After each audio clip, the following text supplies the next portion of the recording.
हमारी संस्कृति, हमारे संस्कार सदा रहें हमारे साथ। सब्सक्राइब करें तिलक। हे भृगुकुल को आनंद प्रदान करने वाले महर्षि, आप मेरा सत्य स्वरूप जानिए।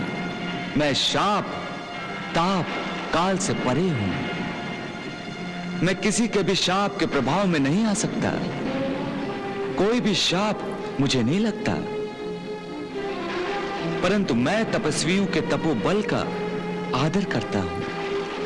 पतिपरायण स्त्रियों के पतिव्रत का सम्मान करता हूं।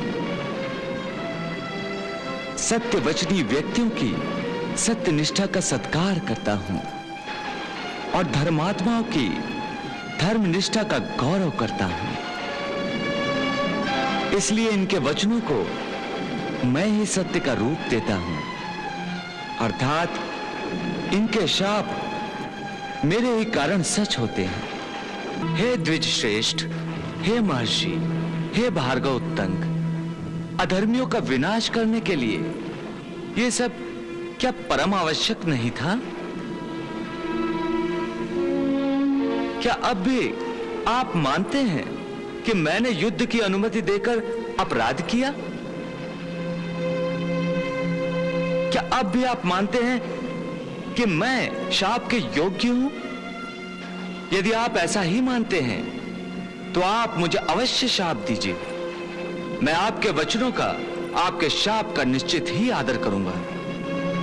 आपका शाप सत्य प्रमाणित होगा। मेरा विश्वास है प्रभु कि कौरवों और पांडवों के बीच जो महायुद्ध होने जा रहा था, उसे और उसके परिणाम स्वरूप होने वाले भीषण संहार को आपने अवश्य टाल दिया होगा। प्रभु, आप बताते क्यों नहीं कि आपने अपनी शक्ति से सब कुछ ठीक ठाक कर दिया था, कोई अनर्थ नहीं होने दिया? महर्षि, बात बहुत आगे निकल चुकी थी। बात कितनी आगे बढ़े, आपके सामर्थ्य से परे नहीं हो सकती प्रभु। आप तो सामर्थ्यशील हैं। आपके जैसा कुशल योद्धा अखिल भारतवर्ष में कोई दूसरा नहीं। दुर्योधन ये बात समझ नहीं सकता था, इसलिए युद्ध पर उतारू हो गया।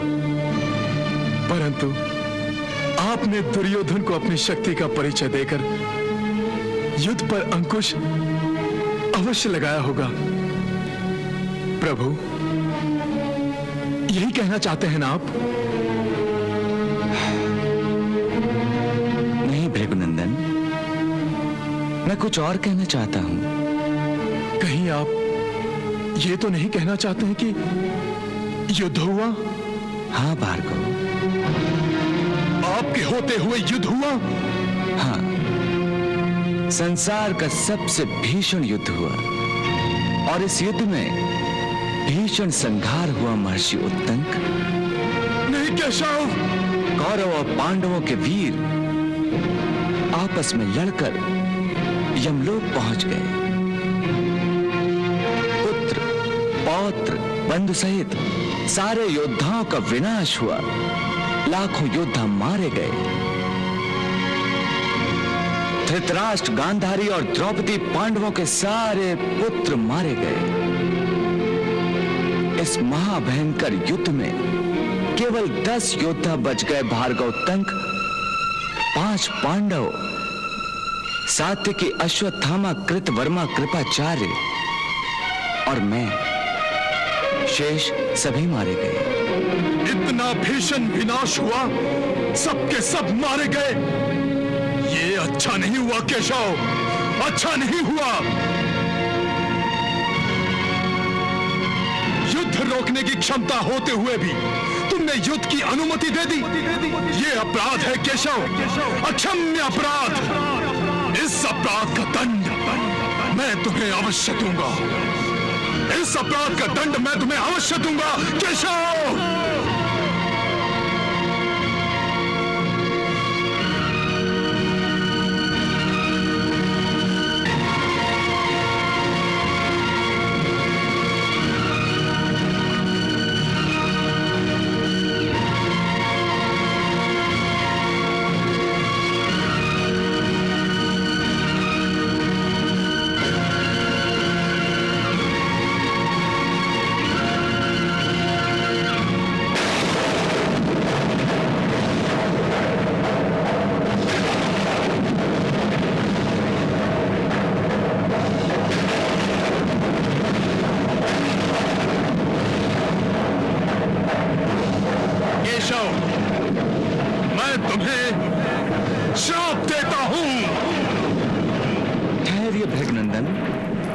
श्राप देने से पहले मेरी बात तो सुनिए।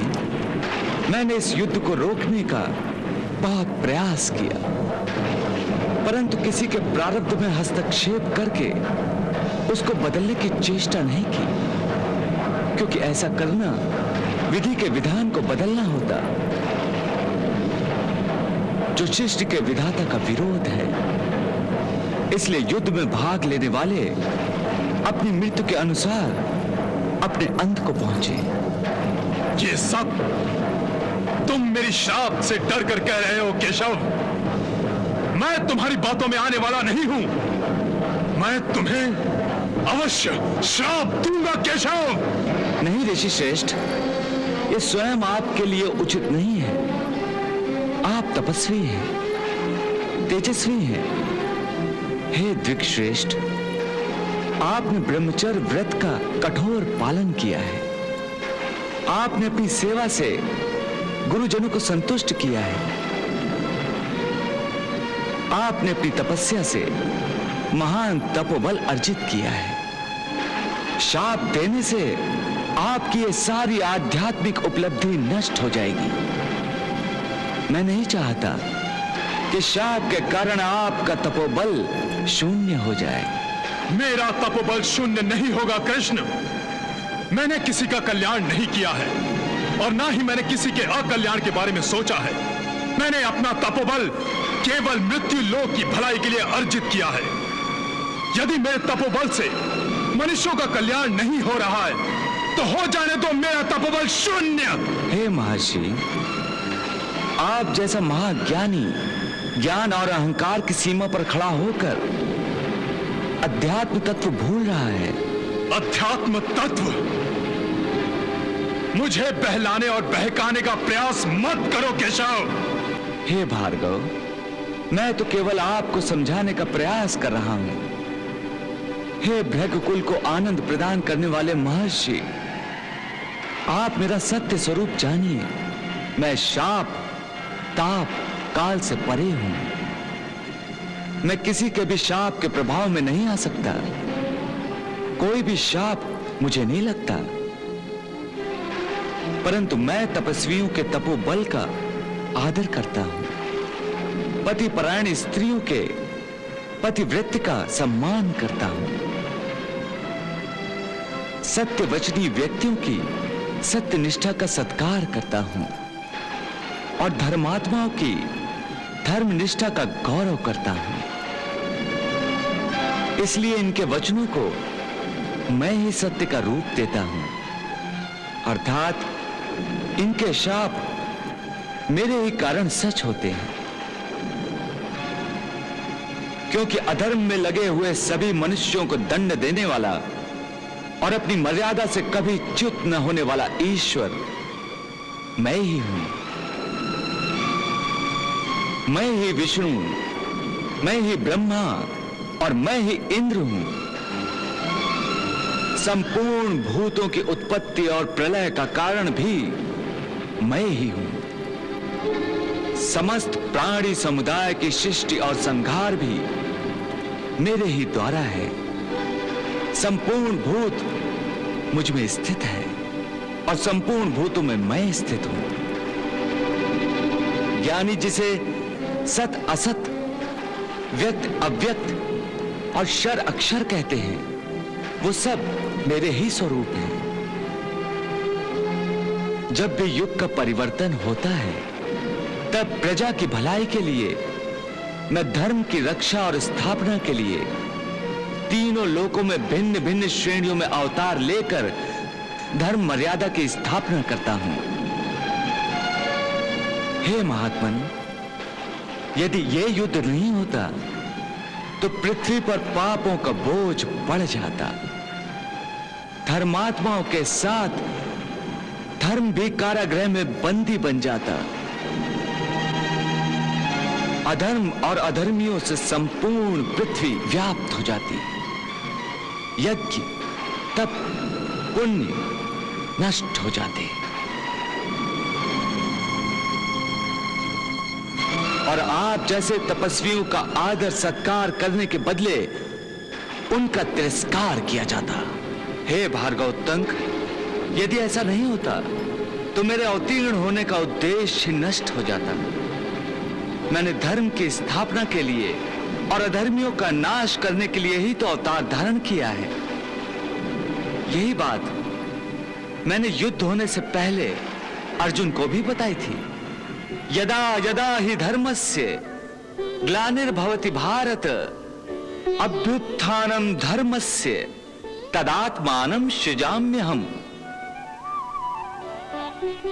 जब जब सत्य और धर्म की हानि हो जाती है और अधर्म और असत्य की वृद्धि हो जाती है तथा पाप का साम्राज्य स्थापित हो जाता है, तब तब मैं अपने को प्रकट करता हूं। परित्राणाय साधूनाम विनाशाय च दुष्कृताम धर्म संस्थापनार्थाय संभवामि युगे युगे। मेरे अवतार धारण करने के 3 कारण होते हैं। पहला, आतिताइयों द्वारा पीड़ित साधु पुरुषों का उद्धार करना। दूसरा, दुष्टों का नाश करना। और तीसरा कारण है धर्म की पुनः स्थापना करना। हे तपस्वी श्रेष्ठ भार्गव, कौरव अर्थात अधर्म बलवान हो गया था और पांडव अर्थात धर्म क्षीण हो गया था। इसलिए मैंने पांडवों की नहीं, धर्म की सहायता की। क्या मैंने ये गलत किया? हे द्विज श्रेष्ठ, हे महर्षि, हे भार्गवोत्तंक, अधर्मियों का विनाश करने के लिए ये सब क्या परम आवश्यक नहीं था? क्या अब भी आप मानते हैं कि मैंने युद्ध की अनुमति देकर अपराध किया? क्या अब भी आप मानते हैं कि मैं शाप के योग्य हूं? यदि आप ऐसा ही मानते हैं तो आप मुझे अवश्य शाप दीजिए। मैं आपके वचनों का, आपके शाप का निश्चित ही आदर करूंगा। आपका शाप सत्य प्रमाणित होगा। प्रभु, भक्त अपने भगवान को कभी शाप नहीं देता।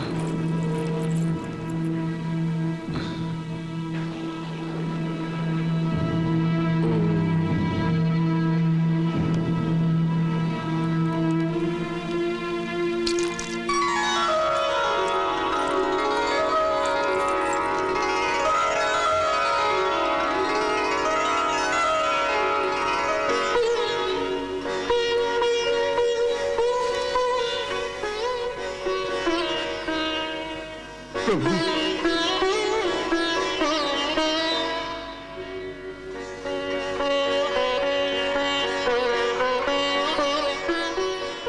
प्रभु, मैं अपने अहंकार में सचमुच बहक और भटक गया था। आपने मेरे अहंकार का नाश करके मुझे अनुग्रहित कर दिया है प्रभु, अनुग्रहित कर दिया है। हे जनार्दन, आपके दर्शनों की लालसा में ही द्वारिका के मार्ग पर आकर तपस्या करने बैठा था। आपके श्री मुख से अध्यात्म तत्व सुनने के कारण मैं धन्य हो गया हूं प्रभु, मैं धन्य हो गया हूं। अपनी कृपा दृष्टि मुझ पर सदा बनाए रखिए, सदा बनाए रखिए प्रभु, सदा बनाए रखिए। अहंकार और अज्ञान के अधीन होकर मैंने आपका जो अपमान किया है उसके लिए मुझे क्षमा कर दीजिए प्रभु, उसके लिए मुझे क्षमा कर दीजिए प्रभु, क्षमा कर दीजिए। नहीं मुनिवर, आपने कोई अपराध नहीं किया, बल्कि आपने एक अनोखा उदाहरण संसार के सामने रखा है कि ईश्वरी शक्ति को भी अपने कर्मों का लेखा जोखा तपस्वियों ज्ञानियों के सामने प्रस्तुत करना होता है। यह आपकी महानता है भगवान कि आप अपने भक्तों को अपने आप से श्रेष्ठ बताते हैं। अन्यथा भक्तों में इतनी क्षमता कहां है कि आपसे बराबरी करने की भी कल्पना करें।